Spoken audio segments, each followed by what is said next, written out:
Si Saldi ko, syempre unahin niya bulsa niya. Ang boss niya talaga, si Romualdez. Yan ang wag na wag niyong kalimutan na pag nakikita niyo yung mukha o pangalan ni Saldi ko, isalpak niyo na yung mukha dyan ni Romualdez, isa lang sila.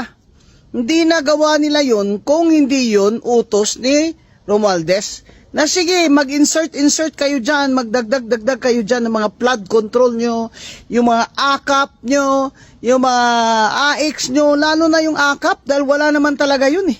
Ginawa-gawa lang nila yun ng 2025. At ito namang si President BBM. Sir, appreciate ko talaga yung iyak-iyak ka ngayon, tumutulo na luha mo sa awa mo sa mga tao. Yung awa mo, ilagay mo sa galit mo. Ipahuli mo na yan si Saldi ko pag uwi dito. Papailan mo na ngayon ng plunder yan. Total, Sunwest naman talaga yan at Triton eh. May ebidensya ka naman, ikaw presidente eh. Sa utos mo lang yan, sa DPWS, tsaka DBM, tsaka COA eh. Tapos na yung si Saldi ko na yan, pag uwi dito, may plunder na.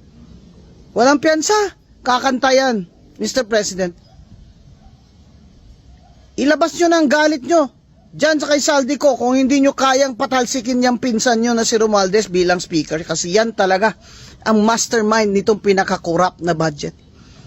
Abay, hindi na po ito, ordinaryong SOP lang. Mga hinihingi daw ng mga congressman na ito ay abot hanggang 30 to 40%. Ano matitira po sa mga tulay ninyo? Di bagsak after 5 years. Ano pong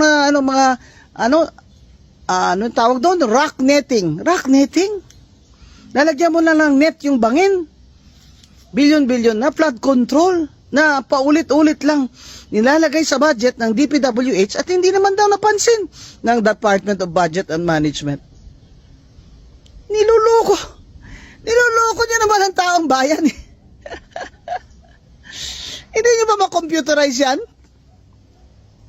Hindi pa naka-computerize yung mga request na yan bago yan ipasok sa National Expenditure Program ng DBM na pinapasa sa Presidente at pinapasa sa House of Representatives bago umakyat sa Senado? Ano naman po ang katungkulan ni Senator Grace po? Itanong na po natin siya kasi wala pong nagtatanong sa kanya. Baka siya po ay makakapagpaliwanag nito at makatulong po sa ating mga kababayan dahil sa pag-imbestiga nito, di ba? Kasi siya ang chair ng Finance Committee. Balik tayo dun kay Saldi ko. Ay bakit ka pumunta ka Amerika nung nagkakagulan na dito Saldi ko? Evidence of guilt yung flight mo eh. Baka pagbalik mo dito iba na itsura mo. Di ka na mahuli.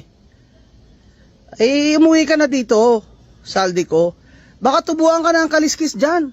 Alam mo sa Amerika, maraming dyan, mga kababalaghan dyan.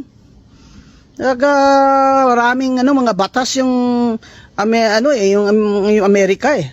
Pwede ngang under the law of the United States pwede kang papailan dyan eh.